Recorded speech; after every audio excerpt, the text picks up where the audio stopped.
नित्यानन्देश्वरसमारम्भाम् नित्यानन्देश्वरिमध्यमाम् अस्मदाचार्यपर्यन्ताम् वन्दे गुरुपरम्पराम्.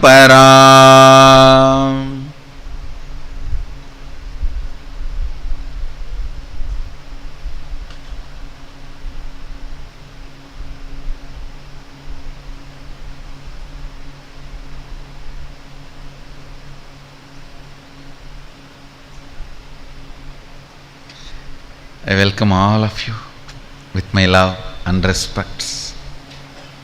I welcome all the devotees, disciples, Samajis, Satsangis, Srimahans, Mahans, Kotaris, Tanidar, everyone sitting with us all over the world through Nityananda TV, Facebook Live, YouTube Live, two-way video conferencing, having Nayana Diksha. I welcome all of you with my love and respects. I'll answer some more questions on the sacred, secret science of third eye awakening.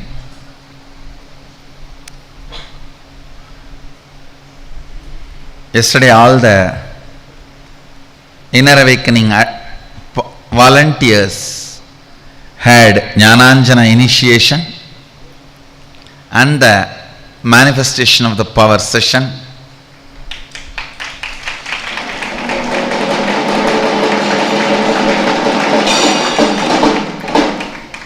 Today they will again continue to have more sessions and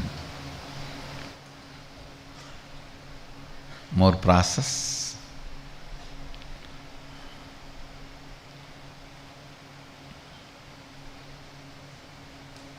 Let me answer your questions on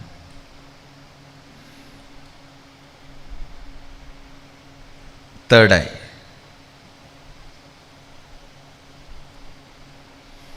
Rani Iyer asks, Nityanandam Swamiji, in the exercise to classify the entanglements with existential reality and matrix, where do I place my children? Is our connection with children considered existential if they are young, under 18?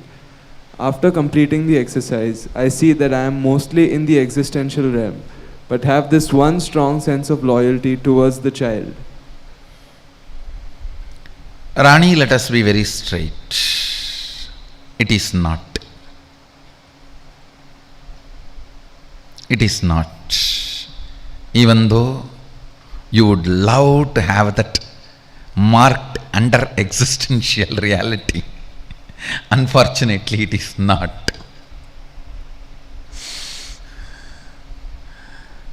Surely when you give birth, you have certain responsibilities towards it, because the human child is the most vulnerable.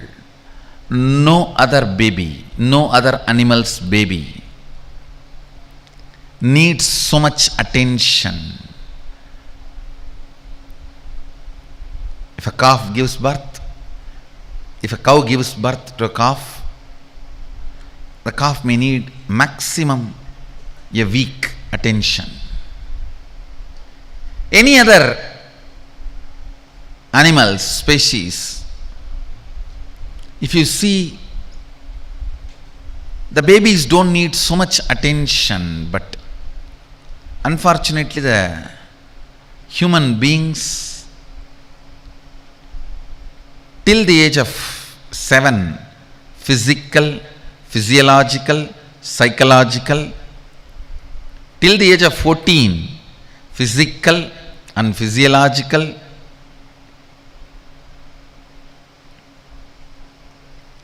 so I should put it in this way, till the age of 14, psychological and physiological, not physical, until the age of 21, at least psychological. You may not need a physical and physiological, but psychological. Attention and support is needed for the human babies. So, it's a commitment you take within the matrix. As long as you are inside the matrix, you are expected to be integrated to the commitment you took inside the matrix. Once you are out of the matrix, the whole commitment itself is irrelevant. It's irrelevant. Even if you are inside the matrix after 21, if you continue to do, you are called possessive. Even if you are inside the matrix, don't continue, which is not required. I have seen many kids getting suffocated by the love of their parents. Suffocated by the love of their parents. Don't do that. And same way, as long as you are inside the matrix, this commitment is your integrity relevant, you have to do, but it is under the matrix. It is not methodology for liberation. It will no way liberate you. It's a commitment you took within the matrix. You have to play it to maintain your integrity because you gave birth.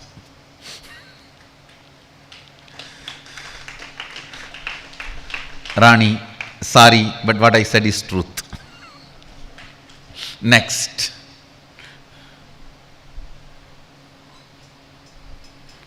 Sri Nityam Mangalatmananda from Bengaluru Adinam asks, is listening to the celestial sound Om related to the higher dimensions, or is it also possible we have a third ear whose activation can give us this kind of experience?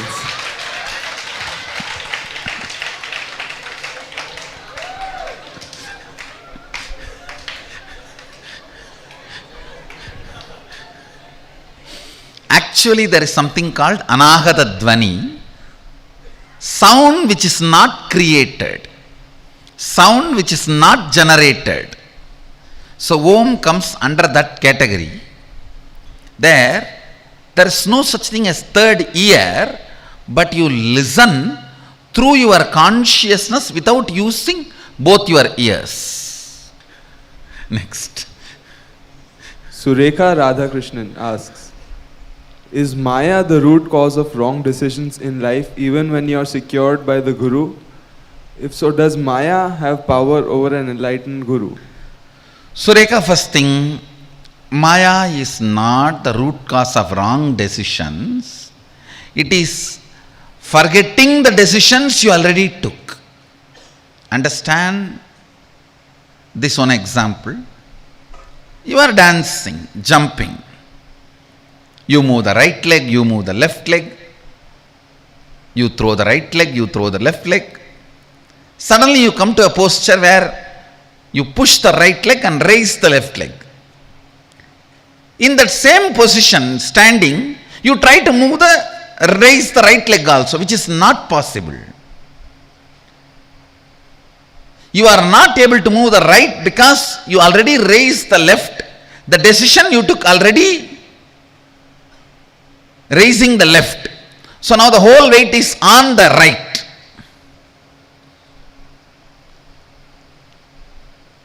You are not able to raise the right because of the decisions which you already took. If you call that as a wrong decision, I will not agree. I will only call this as a forgetting the earlier decisions you made.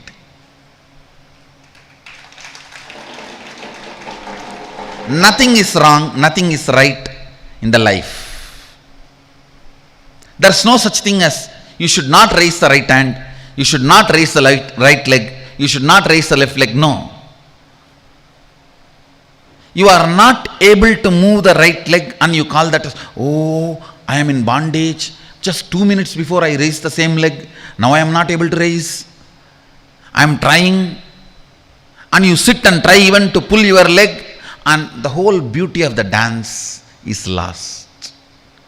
Understand, forgetting the earlier decisions you took and calling them as wrong because you feel certain suffocation, certain amount of a choicelessness where you can't make choice. It is not because of your past wrong decisions. The choicelessness is because of the choices you took.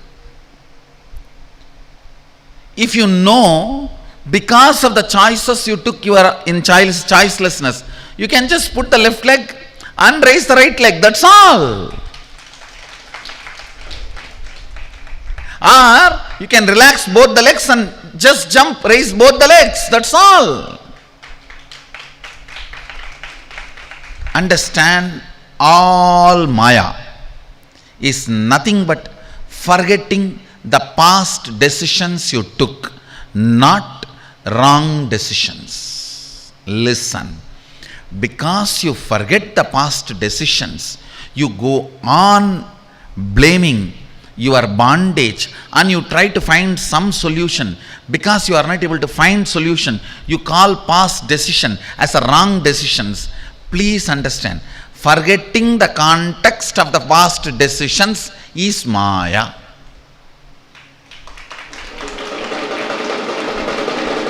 And you have a next question, Sureka Radhakrishnan. Is Maya the root cause of wrong decisions in life? Even when you are secured by the Guru, first thing be very clear. Guru always secures you. Do you procure Guru?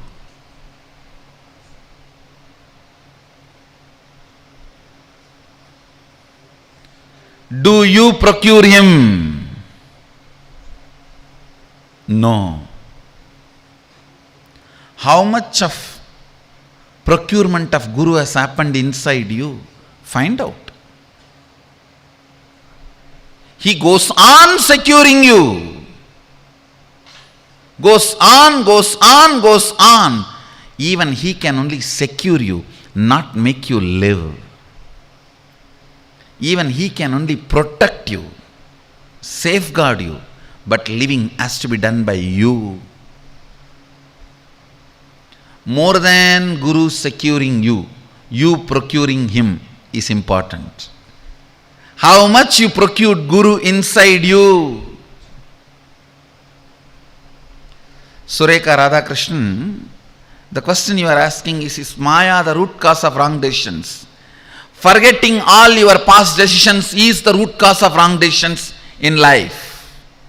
Even when you are secured by Guru, Guru can secure you, but you have to procure him. If you don't procure him, he just securing you can keep you alive, nothing more than that. Can keep you without being dead. He can clinically keep you alive. Clinically you can be alive, but only if you procure him, you can be living.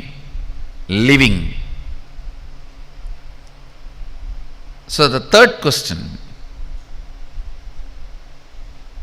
does Maya have power over an enlightened Guru? Relax. If he is enlightened, Maya cannot have power over him. The next question, by same Sureka Radhakrishnan, next question. Sureka Radhakrishnan asks, in the Drishti Srishti or Srishti Drishti, which triggers which? Cognitive shift triggers emotion, or the emotion triggers the cognitive shift? Or are desires the root cause of emotion and cognitive shift? Who controls Maya in the cosmic law? Too many questions, one by one. Sureka, the bunch of confusion you are carrying is layer by layer, need to be clarified. First, in the Drishti Srishti or Drishti Srishti, which triggers which? Clearly listen. In Drishti Srishti, Drishti triggers Srishti. In Srishti Drishti, Srishti triggers Drishti. and both are truth in different levels, different places. Some of the Vedantis try to declare both of them are wrong, or one is completely right and one is completely wrong. Both of them are neither right, both of them are neither wrong. In one place one is right, in the other place something else is right. And next question, cognitive shift triggers emotion or emotion triggers the cognitive shift? Listen. When the cognitive shift triggers emotion, it is called delusion. When the emotion triggers the cognitive shift, it is called spiritual practice, sadhana. I'll explain, give an example. Because you have a cognition of the low inner image, you trigger the same low inner image. Same low emotions, like my bucket has been stolen. Oh, she took away my husband, I will take revenge by taking her husband. Cheap, slum level emotions. When will those cheap slum level emotions will be triggered in you? When you have this cheap inner image about you. Understand? When I use the word slum, I don't mean the living place. I mean the way the mind is. There are many people who live in slum, are the great devotees who just connect with Sadashiva, live with God. I myself have seen some people in Gujarat, in villages. In Gujarat villages, people who don't have anything other than one small hut and a cow, living with Krishna. Literally. Not only living, just how our Balasans, Gurukul Balasans are able to show you whatever you want in the mirror. I have seen one old lady, just by touch, she showed me Krishna, living, alive.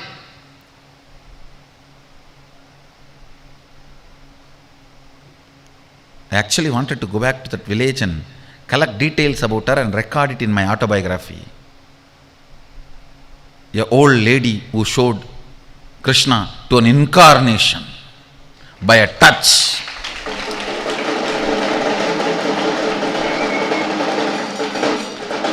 So slum is not the place, it is a space. Listen.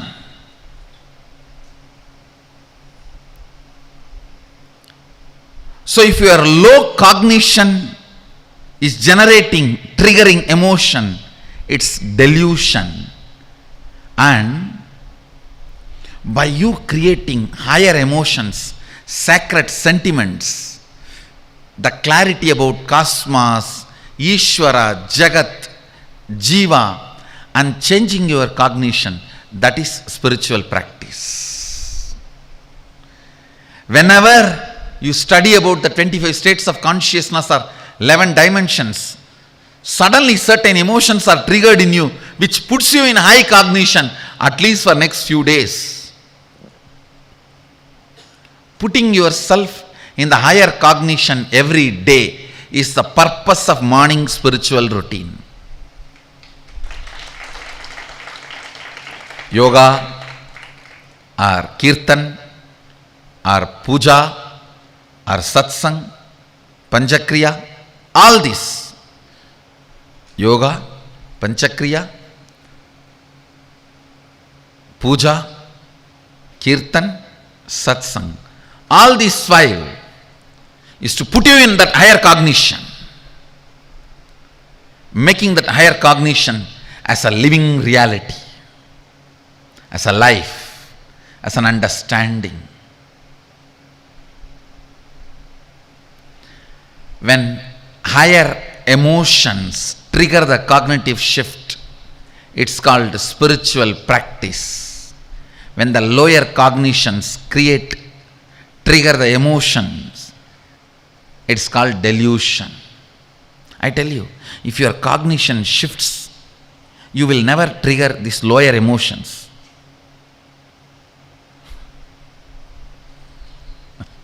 I've really seen People going and biting the dog back because it has bitten them. Biting the dog back is not going to heal you. You are going to get into deeper diseases, more problems. Biting the snake back is going to get you out of the poison. Biting the scorpion back is going to get you out of the problem. Fighting the wife back is going to get you out of the problem.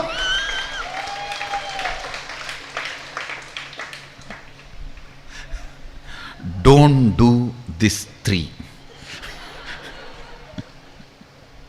Don't do these three. In front of Guru, in front of wife, never fight. In the fight in front of wife, you will lose this world. Fight in front of Guru, you will lose that world.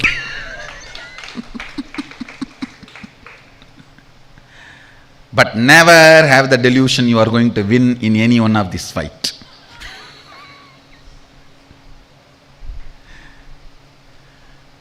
Listen.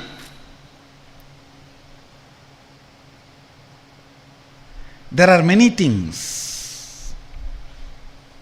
If you look at the past, taking revenge will be realized as a waste of time. That is what I call higher cognition. Cognition about life and future. Listen carefully. If still taking revenge seems very logical and right, you are in slum, psychological slum. If taking revenge does not seem logical, living the future seems to be more logical, taking revenge looks irrelevant and redundant, you have raised your consciousness towards life. You are ready for the Upanishad mantra.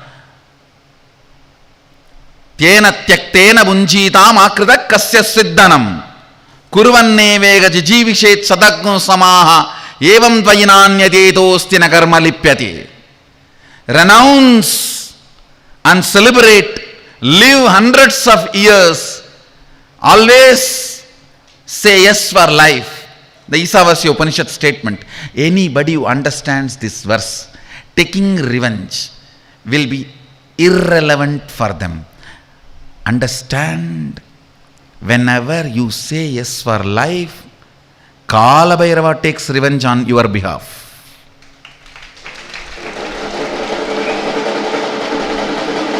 Because when you say yes for life, you become Sadashiva. Now the Kala Chakra, the time shaft, the Kala Chakra, the time shaft has to take revenge. And the people who are trying to harm you, tried to harm you. Understand, in your cognition, whenever taking revenge becomes irrelevant, redundant, and your cognition does not trigger the emotions of taking revenge and violence, because you are looking about the future, you are not bothered about the past, it is already redundant, irrelevant, you are Sadashiva.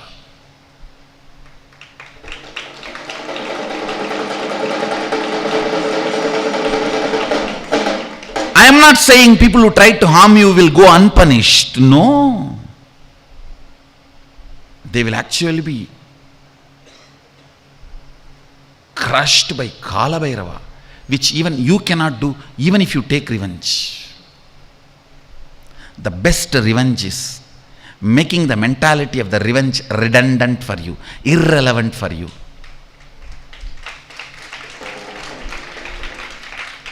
If you can look at the future and why waste time on this buffaloes and donkeys and all that? Life is great and so much is available, so much you have to do. Whenever you say yes for the future, go on with the future, you are ready for the great Upanishad declaration of Tena tyaktena vunjita makrita kasya sviddanam kurvannevega jijivishet karmani. Renounce and celebrate, live life, say yes to it, live hundreds of years happily by saying yes to life. Sadagno samaha, live hundreds of years celebrating life. I tell you, the cognition which does not trigger the emotions of revenge and taking revenge is the cognition where Sadashiva is living. Life is not unjust. It's a huge power of dharma, just. Let you make revenge taking consciousness redundant to you, irrelevant to you, by being in the understanding of Sadashivoham, Sadashiva. Kalabhairava is too powerful, too available.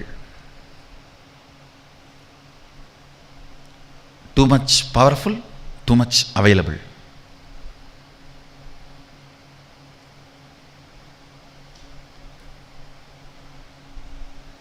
Let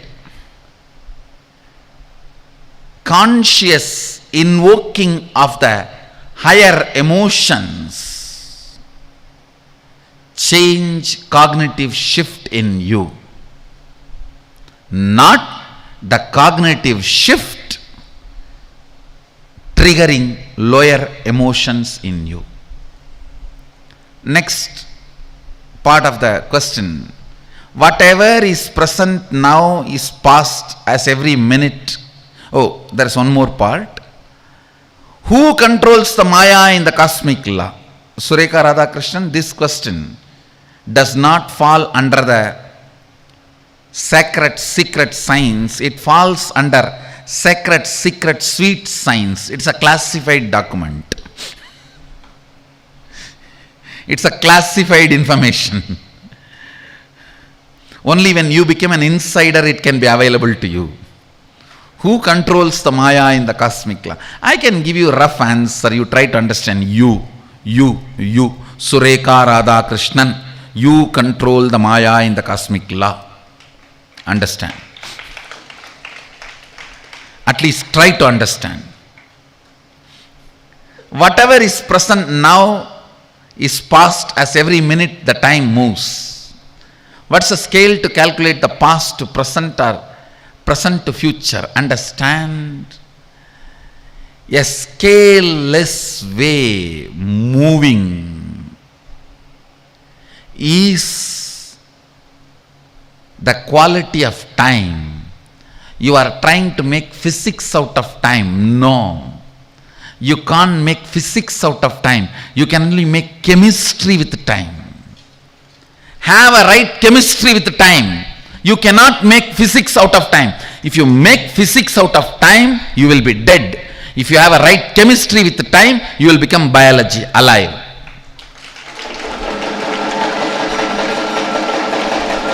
Right chemistry with time will make you biology, living, alive. Trying to make physics out of time will make you dead. There are two museums. Dead museum, where the antiques are kept. Living museum, where the traditions are lived.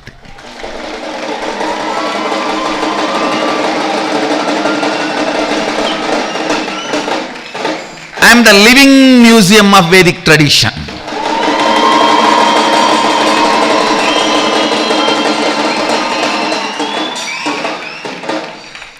I am the living museum of Vedic tradition. Actually, very soon, people can walk in to our campus, literally see and taste all the 460 powers Sadashiva explains in Agama. Taste what is called living museum.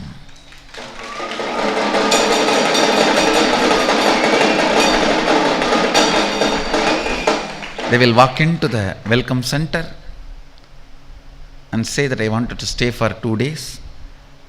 The Swami in charge in the welcome center will just draw the key from the air and hand it over.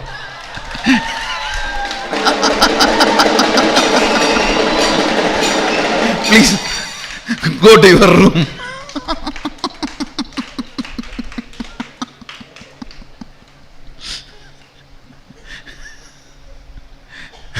When my Gurukul kids, Balasans, take over the campus and start running, this is the way this campus will be running. You will see.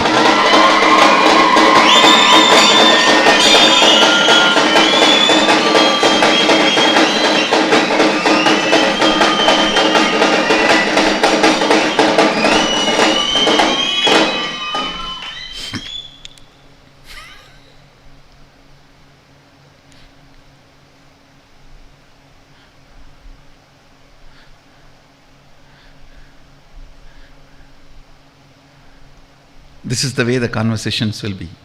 The person will come, I wanted to stay here for a week.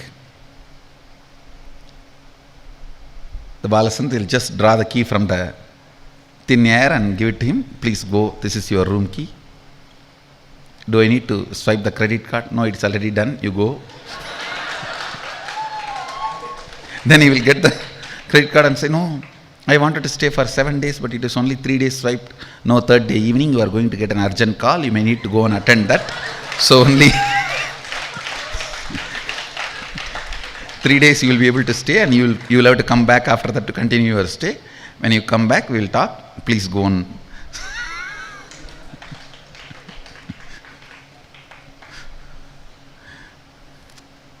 I am the living museum of Vedic tradition.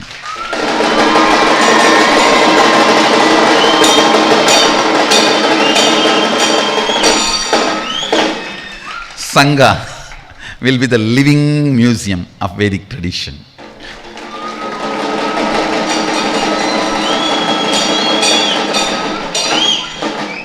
Do not make physics out of time. Do not try to make physics out of time. Have the right chemistry with the time. You will become living biology. So, don't even have this question, what is the scale to calculate the past to present or present to future? There is no scale. In that dimension, scales don't work. Scales don't matter. And matter cannot be measured with the scale of length, breadth, depth in the dimension of time. It is altogether different dimension. So with this, I bless you all. Let you all radiate with integrity, authenticity, responsibility, enriching, causing, living Shuddhadvaita Saivam, the eternal bliss, Nityananda. Thank you. Be blissful.